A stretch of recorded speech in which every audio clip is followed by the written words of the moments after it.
Alrighty, welcome back to another episode of Alexander Shares the Wild.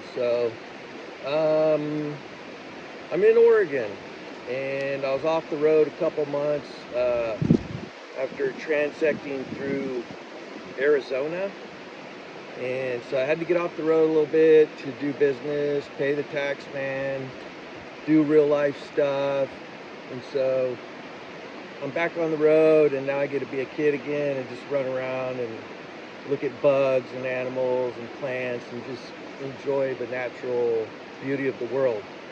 And hopefully meet some cool people along the way and whatnot. So right now I'm just outside of Oak Ridge, Oregon, in the forest. It's almost like a rainforest environment here. It's very lush, gorgeous maples, a few different species. Big firs, they have big timbers here, and behind me is the middle fork of the Willamette River, which is really nice.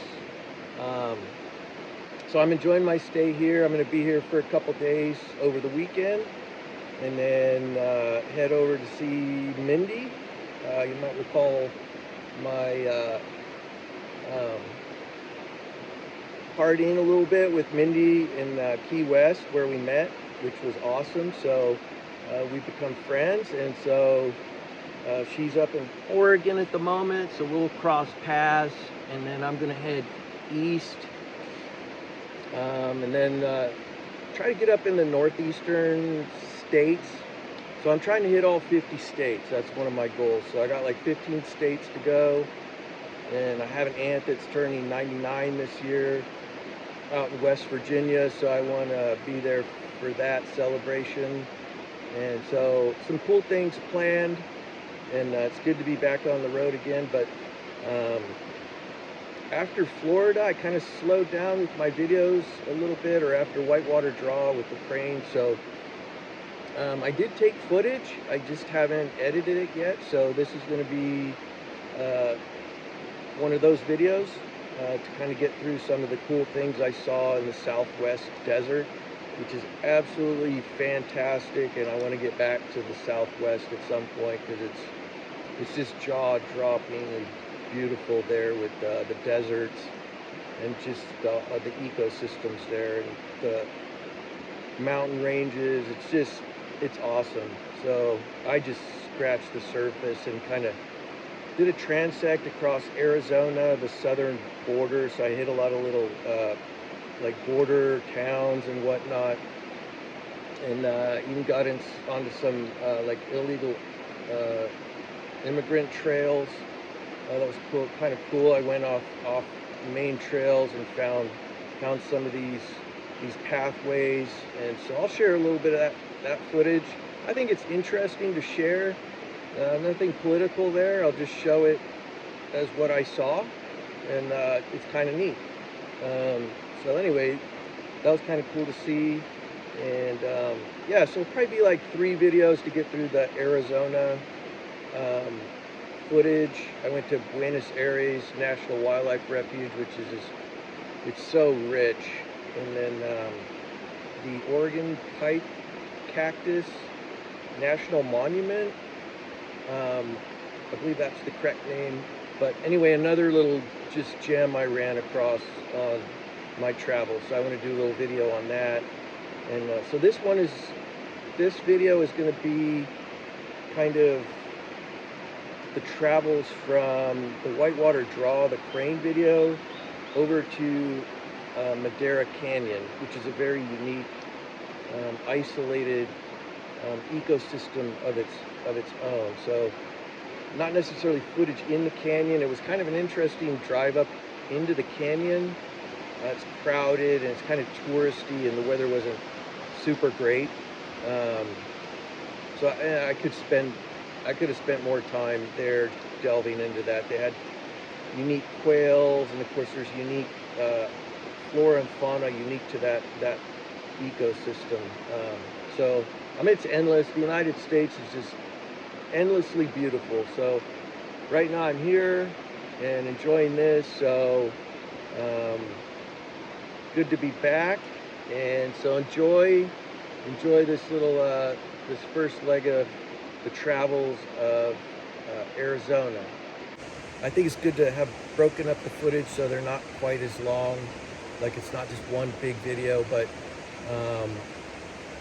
one of the animals was kind of one of my goal animals heading through the Southwest, which I was able to see, which is in this video, which is, I mean, I was so fortunate to see it. Like there's people that have lived their whole lives in, you know, the Southwest in areas where this critter exists and they've never seen it. So there's almost something in the universe that I feel like I'm fortunate. It's almost like when I put it in my mind, it's like some of these animals are just presented to me, or things are presented to me because I'm actively contemplating and pursuing it. Anyway, yeah, I think the human existence, there's some really cool things about our mind and travels through life and gifts that are given to us as we live our journey. So anyway, enjoy, and here we go. Jump into the map. I'll show you kind of where I was from Whitewater to Madera Canyon. So there you go. Okay, so this is a map, highlighted my route. So you can see I came in from New Mexico off to the right there, and basically just bounced along the border. So started out by the Whitewater Draw, which is just north of Bisbee, and then ended up over at Madera Canyon, which, so what we'll see is what I saw through that leg of the travels. So I was trying to get to Madera Canyon, and so as I was headed that way, I got turned around. I thought I saw a sign that said Madera Canyon down this road, and it was a road prior to the one I needed to take. So I drove down it quite a few miles, and it was getting later, and so I ended up in a beautiful spot where I stayed the evening.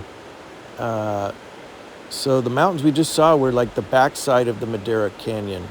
So there's no way to get there on this road that I was on, but on the way in, I saw this awesome road runner up in a tree, and he just kind of hung out. So I was able to get some close footage of him, which was awesome. It's such a unique bird.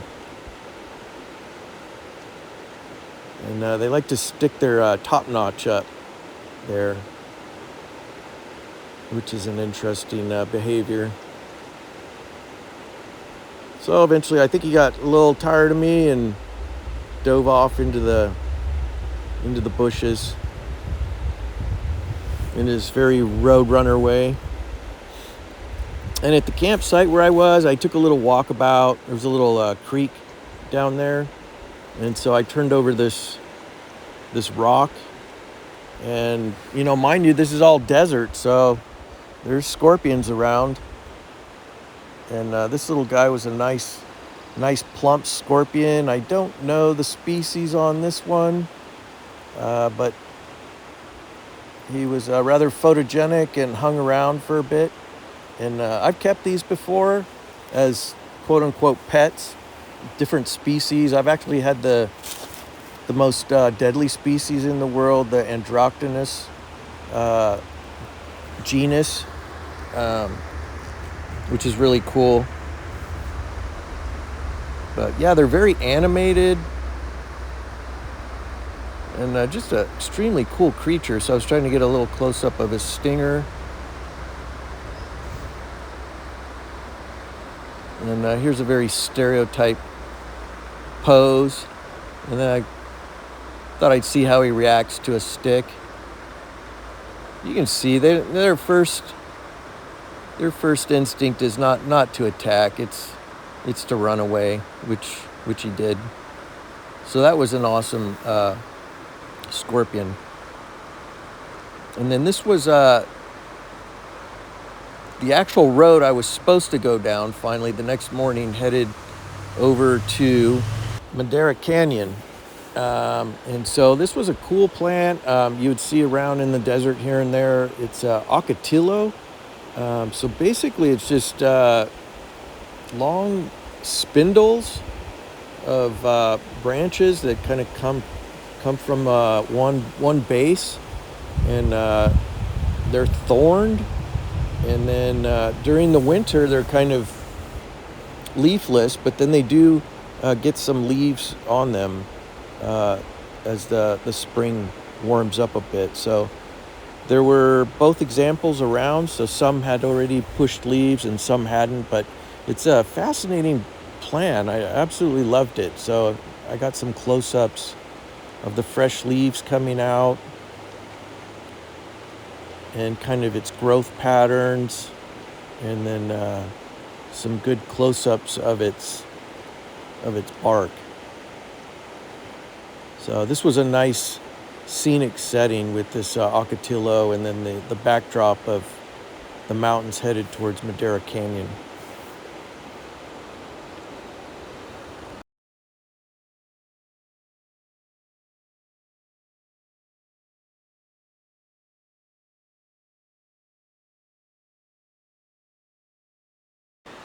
So this is another cactus that's pretty prevalent in the Southwest. It's teddy bear cholla, and it's got to be one of the nastiest cactuses as far as needles and its ability to stick to you. And if you do get impaled by the needles, they're very hard to get out. They must be microscopically barbed. So it'll drop these portions, these little branchlets of the cactus, and then these will grow into new cactuses here and there. So they just fall off. I think it's a means of propagation. Pretty cool.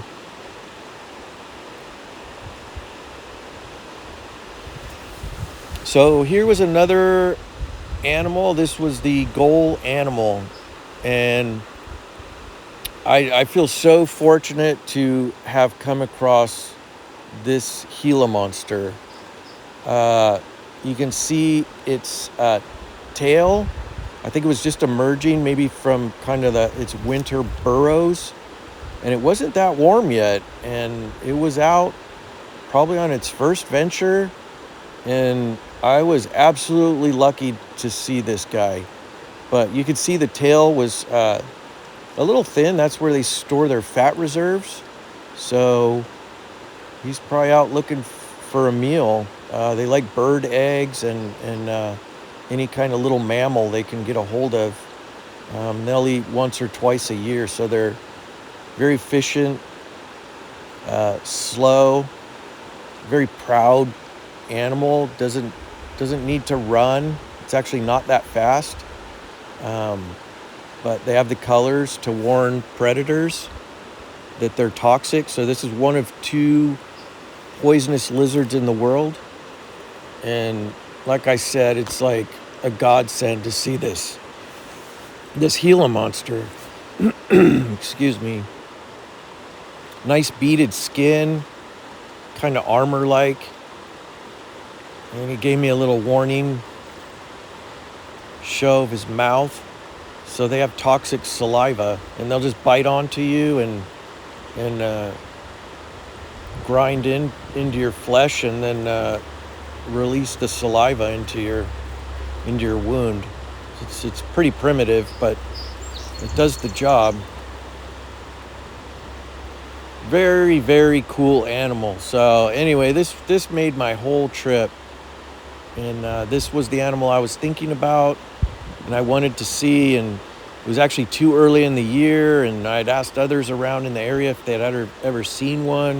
It was like, no, I've lived here my whole life, I've never seen one. So to get a glimpse of a Gila monster out roaming around is like just pretty damn cool. Very, very fortunate.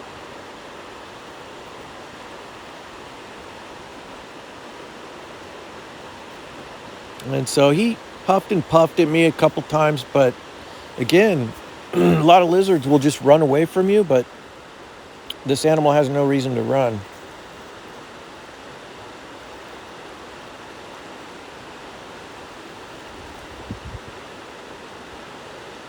Absolutely beautiful patterning. So the other toxic lizard is the beaded lizard, and I think it lives further south into Mexico.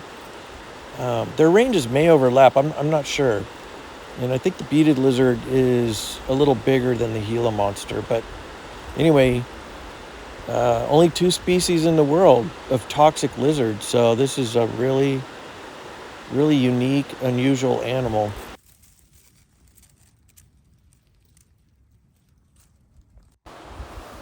Okay, so the next portion of the video are some really, really cool cactuses. So in that section of travel. So this was it's a barrel cactus of sorts, but it's a fishhook cactus. So these things are huge, and I tried to capture how huge they are, but they must be extremely old. This one had some fruits on it. The flowers are dried up, but the fruits were very hard. I would guess that they're probably edible once they soften up. I don't know for sure, but this thing was about 3 or 4 feet tall, maybe more. It was a monster, but just beautiful symmetry of the needles, and you can see why it's called a fishhook cactus. All those needles are hooked, and I have my foot in there to kind of give scale. Again, this is the teddy bear cholla. Just there's some monsters around in the desert. They're huge. So this particular cactus, it's beautiful. I think it's a prickly pear cactus of some sort. I don't know. I couldn't figure out the exact species of this one, but they're beautiful the way they grow. They have a very nice growth pattern. Cool needles. And then this is another cholla. I believe it's a cane cholla is the common name on this one, but they had a really interesting look to them also, almost like the teddy bear cholla, except not nearly as prickly, not as many needles. But yeah, they would have some red coloration to them, and they grew into virtual trees as well. I mean, there were huge cane cholas. Just all a very fascinating look that makes up the desert. And I was trying to capture several cactuses there. This one, I believe, is a hedgehog cactus, though I'm not entirely certain on that. I think there's a couple that look like this. That was a cluster of them, and then this was just one growing solo, smaller one, but they have the really nice kind of vertical needles coming off of the top of them. And then this is another scenery of just the various cacti and the ocotillo, and just trying to capture the general landscape of this portion of the desert.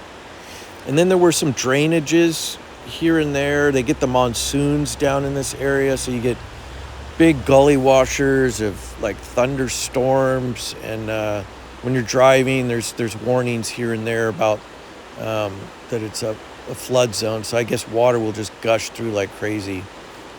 And then there was this nice little kind of thinly branched plant that was in bloom, and it had these just dainty little flowers that were just fantastically beautiful, like little shooting stars. And here's a drainage, so I couldn't help but explore in here a bit, and I came across a black widow. So they are native down to these regions, and it's always neat to see a black widow in kind of its native habitat, because we also associate them with kind of an urban situation around homes and foundations and garages, but they live out in the desert under rocks, and just an awesome creature to see out in the wild.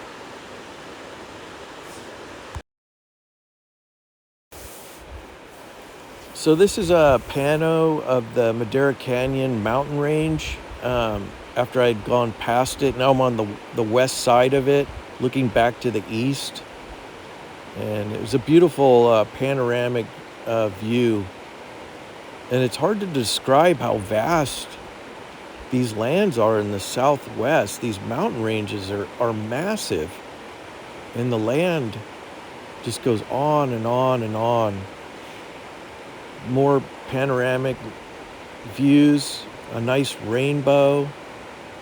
And these are just rolling lands that just go on and on of high desert. Absolutely stunning.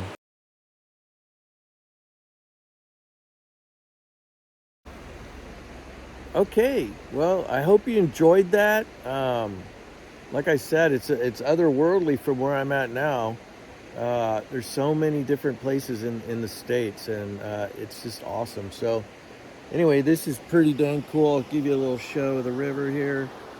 Uh, it's looking real nice. Beautiful views. So anyway, sorry for any background noise on narrating that. I actually narrated the video sitting right here. So it seemed like a nice place just to chill and do that. So anyway, till next time, like I said, there'll be another video. The next one's going to be the Buenos Aires National Wildlife Refuge. And that one's pretty cool. So some nice critters in that one as well. So anyway, we'll see you next time. All right, bye for now.